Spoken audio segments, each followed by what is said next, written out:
ನೀವು ನೋಡ್ತಾ ಇದ್ದೀರಾ ಜನಸೇವಾ ಕನ್ನಡ ಟಿವಿ. ಇದು ನಿಮ್ಮ ವಾಹಿನಿ. ಇದ್ದದ್ದು ಇದ್ದಾಗೆ. ಮಂಡ್ಯ ಜಿಲ್ಲೆಯಲ್ಲಿ ಗರಿಗೆದರಿದ 87ನೇ ಅಖಿಲ ಭಾರತ ಕನ್ನಡ ಸಾಹಿತ್ಯ ಸಮ್ಮೇಳನದ ಕೆಲಸಗಳು. ಈ ಬಾರಿ ಸಕ್ಕರೆ ನಾಡಿನ ಮಂಡ್ಯ ಜಿಲ್ಲೆಯಲ್ಲಿ ಅಕ್ಕರೆಯಿಂದ 87ನೇ ಅಖಿಲ ಭಾರತ ಕನ್ನಡ ಸಾಹಿತ್ಯ ಸಮ್ಮೇಳನವನ್ನು ಡಿಸೆಂಬರ್ 20, 21 ಹಾಗೂ 22ರಂದು ಆಚರಿಸಲು ಸಿದ್ಧತೆ ನಡೆಸಿದೆ. ಮಂಡ್ಯ ನಗರದ ಅಂಬೇಡ್ಕರ್ ಭವನದಲ್ಲಿ ಜಿಲ್ಲಾಡಳಿತ ಹಾಗೂ ಕನ್ನಡ ಸಾಹಿತ್ಯ ಪರಿಷತ್ತು ಮಂಡ್ಯ ವತಿಯಿಂದ 87ನೇ ಅಖಿಲ ಭಾರತ ಕನ್ನಡ ಸಾಹಿತ್ಯ ಸಮ್ಮೇಳನ 2024 ಕುರಿತು ಸಮಿತಿಗಳ ಅಧ್ಯಕ್ಷರು ಮತ್ತು ಸದಸ್ಯರ ಸಭೆ ಜರುಗಿತು.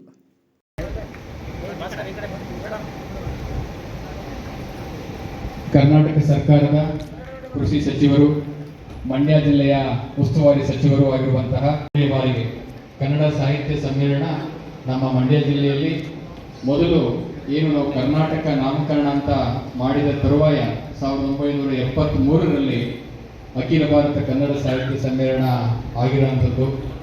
ಅದಂತರ ನಮಗೆ ಈ ಅವಕಾಶ ಸಿಕ್ಕಿರುವಂಥದ್ದು ಪ್ರಾಯಶಃ ನಮ್ಮೆಲ್ಲರ ಒಂದು ಸುದೈವ ಅಂತ ನಾವು ಭಾವಿಸ್ಕೊಂಡು ಆ ಮೂಲಕ ಈ ಅನ್ನುವಂಥ ಉದ್ದೇಶವನ್ನು ಇಟ್ಕೊಂಡು ವಿಶ್ವಾದ್ಯಂತ ನಾಡಿದಾದ್ಯಂತ ಕನ್ನಡಾಭಿಮಾನಿಗಳು, ಸಾಹಿತ್ಯ ಆಸಕ್ತರು ಅಪಾರ ಸಂಖ್ಯೆಯಲ್ಲಿ ಬರುವುದರಿಂದ ನಾವೆಲ್ಲರೂ ಕೂಡ ನಮ್ಮ ಪ್ರತಿಷ್ಠೆಗಳನ್ನು ಬದಿಗಿಟ್ಟು ಸಮನ್ವತೆಯಿಂದ ಒಗ್ಗೂಡಿ ನಮ್ಮ ಈ ಒಂದು ಸಮ್ಮೇಳನ ನಮ್ಮ ಪ್ರತಿಷ್ಠೆಯಾಗಿ ಸ್ವೀಕರಿಸಿ ಯಶಸ್ವಿಯಾಗಿ ಮಾಡುವಂಥದ್ದು ನಮ್ಮೆಲ್ಲರ ಕರ್ತವ್ಯ.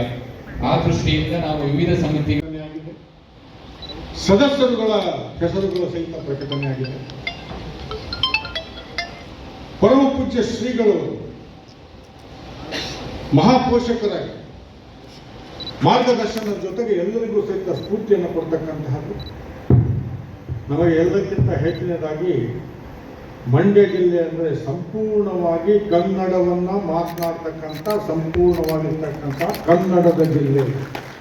ಈ ಕನ್ನಡದ ಜಿಲ್ಲೆಯಲ್ಲಿ ದೈವ ಸಂಕಲ್ಪ ಇದೆ. ನಾನಂತರೂ ಆಧ್ಯಾತ್ಮದಲ್ಲಿ ನಂಬತಕ್ಕಂಥ ವ್ಯಕ್ತಿ.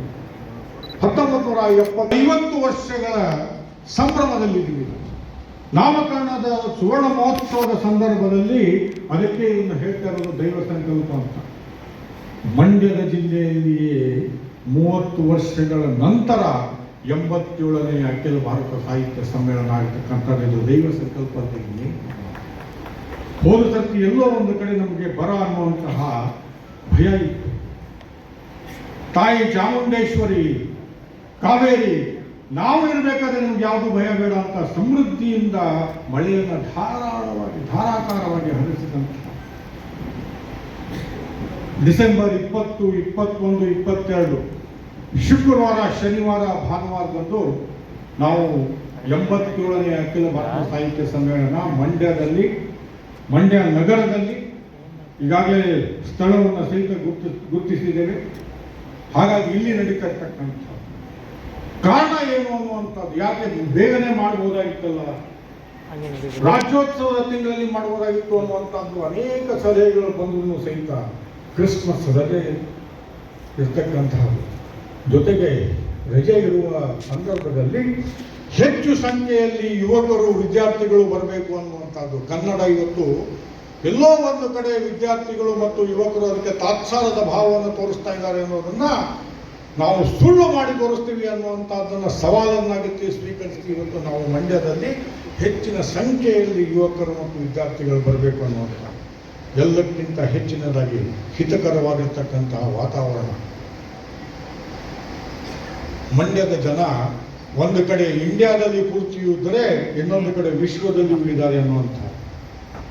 ವಿಶ್ವದಲ್ಲಿರ್ತಕ್ಕಂತಹ ಕನ್ನಡಿಗರು ಅಖಿಲ ಭಾರತ ಸಾಹಿತ್ಯ ಸಮ್ಮೇಳನದಲ್ಲಿ ಭಾಗವಹಿಸೋದಕ್ಕೋಸ್ಕರ ಅನುಕೂಲ ಆಗುವಂತಹ ದೃಷ್ಟಿಯಿಂದಲೇ ಕ್ರಿಸ್ಮಸ್ ರಜದಲ್ಲಿ ಬಹುತೇಕ ಕನ್ನಡಿಗರು ಕರ್ನಾಟಕಕ್ಕೆ ತವರು ಮನೆಗೆ ಬರುವಂತಹ ಸಂದರ್ಭದಲ್ಲಿ ಇವೆಲ್ಲವುಗಳನ್ನು ಗಮನದಲ್ಲಿಟ್ಟುಕೊಂಡು ನಾವು 20, 21, 22 ಶುಕ್ರವಾರ, ಶನಿವಾರ ಮತ್ತು ಭಾನುವಾರದಿಂದ ನಾವು ಈ ಸಮ್ಮೇಳನವನ್ನು ಇಲ್ಲಿ ಮಾಡ್ತಕ್ಕಂಥದ್ದು.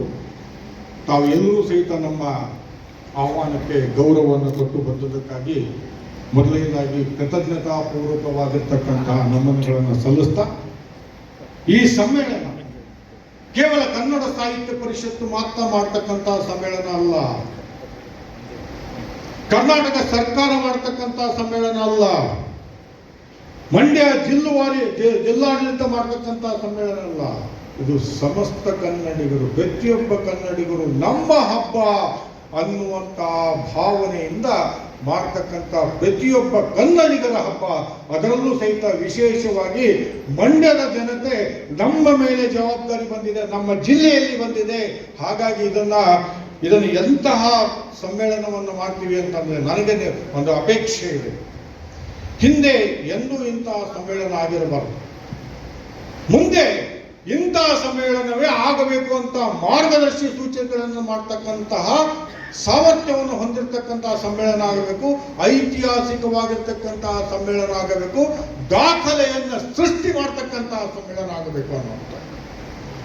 ಇದಾಗಬೇಕಾದರೆ ಕನ್ನಡ ಸಾಹಿತ್ಯ ಪರಿಷತ್ತು, ಕರ್ನಾಟಕ ಸರ್ಕಾರ ಮತ್ತು ಜಿಲ್ಲಾಡಳಿತ ಇವು ಮೂರು ತ್ರಿವೇಣಿ ಸಂಗಮಗಳಾಗಿ ಶಕ್ತಿಯಾದರೆ ಗುಪ್ತಗಾಮಿನಿಯಾಗಿ ನೀವು ಅದಕ್ಕೆ ಅತ್ಯುನ್ನತವಾಗಿರ್ತಕ್ಕಂತಹ ಸಾಮರ್ಥ್ಯವನ್ನು ಕೊಡ್ತಕ್ಕಂಥದ್ದು ಅಂದರೆ ಮಂಡ್ಯದ ಪ್ರತಿಯೊಬ್ಬ ಕನ್ನಡಿಗರು ಅನ್ನುವಂಥದ್ದು. ಇಲ್ಲಿ ಪರಸ್ಪರವಾಗಿರ್ತಕ್ಕಂತಹ ಸಹಾಯ, ಸಹಕಾರ, ಸಹಯೋಗ, ಸಹಭಾಗತ್ವದ ಜೊತೆಗೆ ಸೌಹಾರ್ದತೆ ಮತ್ತು ಸಮನ್ವಯತೆಯ ಜೊತೆಗೆ ನಾವು ಸಹಮತ ಮತ್ತು ಸಮಾಲೋಚನೆಯನ್ನು ಮಾಡ್ತಕ್ಕಂತಹ ನಿಜವಾದ ಪ್ರಜಾಪ್ರಭುತ್ವವನ್ನ ಅಕ್ಷರಶಃ ಪಾಲಿಸ್ತಕ್ಕಂತಹ ಸಮ್ಮೇಳನವು ಸಹಿತ ಈ ಮಂಡ್ಯದ ಸಮ್ಮೇಳನ ಆಗತ್ತೆ ಎನ್ನುವಂಥ. ಇದಾದ ಮೇಲೆ 28 ಕಮಿಟಿಗಳಿದೆ. ಅವರವರ ಜವಾಬ್ದಾರಿಗೆ ಮೀಟಿಂಗ್ ಮಾಡಿ ಜವಾಬ್ದಾರಿಯನ್ನು ಪರಿಪೂರ್ಣವಾಗಿ ನಿರ್ವಹಿಸಬೇಕು. ಅದರಿಂದ ಸ್ವಾಮೀಜಿಯವರು ಸಹ ಹೊರಡರಿದ್ದಾರೆ. ಸ್ವಾಮೀಜಿಯವ್ರನ್ನ ಅರ್ಧಕ್ಕೆ ಕಳಿಸಿ ನಾವು ಮುಂದುವರಿಸೋದೇನು ಅಷ್ಟೊಂದು ನನಗೆ ಸೂಕ್ತ ಅಂತ ಅನ್ನಿಸ್ಲಿಲ್ಲ. ಸ್ವಾಮೀಜಿಯವ್ರು ಬಂದ ಮೇಲೆ ಸ್ವಾಮೀಜಿಯವರ ಆಶೀರ್ವಚನ ಕೊನೆಯಲ್ಲೇ ಆಗಬೇಕು, ಅವರಿದ್ದಂಗೆ ಸಂಪೂರ್ಣ ಸಮಾರಂಭ ಆಗಬೇಕು ಅನ್ನೋದು ನನ್ನ ಅಭಿಲಾಷೆ. ಅದಕ್ಕೋಸ್ಕರ ನಾನು ನಮ್ಮ ಶಾಸಕರು ಕೇಳಿದೆ. ಸೊ ನಾವು ಯಾರೂ ಮಾತನಾಡೋ ಅವಶ್ಯಕತೆ ಇಲ್ಲ, ಸ್ವಾಮೀಜಿಯವರ ಆಶೀರ್ವಚನ ಮಾಡೋದು ಸಾಕು ಅಂದರು. ಸೊ ನಮ್ಮ ಅಂದಾನಿ ಏನೋ ಒಂದು 2 ನಿಮಿಷ ಮಾತಾಡಬೇಕು ಅಂತಾನೆ, ಸೊ ಕೊಡ್ತೀನಿ ಅಂದಾನಿಗೆ ಮಾತಾಡಲಿ. ಸೊ ಅದರೇನು ಅಭ್ಯಂತರ ಇಲ್ಲ. ಇಲ್ಲಿ ಮಾತನಾಡೋದೇನೂ ಇಲ್ಲ ಅಂತ ನಾನು ಹೇಳಿದೆ. ಮಾತನಾಡೋದಕ್ಕಿಂತ ಕೆಲಸ ಜಾಸ್ತಿ, ಜವಾಬ್ದಾರಿ ಜಾಸ್ತಿ. ಆದರೆ ಒಂದು ನಾನು ನಿಮ್ಮೆಲ್ಲರಿಗೂ ರಿಕ್ವೆಸ್ಟ್ ಮಾಡೋದು, ಸರ್ಕಾರ, ಜಿಲ್ಲಾಡಳಿತ, ಸಾಹಿತ್ಯ ಪರಿಷತ್ತು ಮತ್ತು ನಾವು ಎಲ್ಲ ಒಟ್ಟಿಗೆ ಸೇರಿ ಮಾಡಬೇಕು. ಒಂದೇ ಒಂದು ವಿನಂತಿ, ಯಾವುದೇ ಸಣ್ಣ ವ್ಯತ್ಯಾಸವನ್ನು ಚರ್ಚೆಗೆ ಬಿಡದಲ್ಲೇ ಎಲ್ಲರೂ ಒಗ್ಗಟ್ಟಾಗಿ ಸಮ್ಮೇಳನವನ್ನು ಮುಗಿಸ್ಬೇಕು. ಯಶಸ್ವಿಯಾಗಿ ಇಡೀ ರಾಜ್ಯದಲ್ಲಿ ಚರ್ಚೆ ಆಗಬೇಕು. ಮಂಡ್ಯಕ್ಕೆ ಹೋಗಿ ನೋಡ್ಕೊಂಬನ್ನಿ ಸಮ್ಮೇಳನ ಮಾಡೋದಾದರೆ ಮುಂದೆ ಅನ್ನೋ ರೀತಿಯಲ್ಲಿ ಚರ್ಚೆ ಆಗಬೇಕು. ಆ ಥರ ಒಂದು ಸಮ್ಮೇಳನವನ್ನು ಮಾಡುವಂಥ ಜವಾಬ್ದಾರಿಯನ್ನು ಪ್ರತಿಯೊಬ್ಬರು ತಗೊಳ್ಬೇಕು.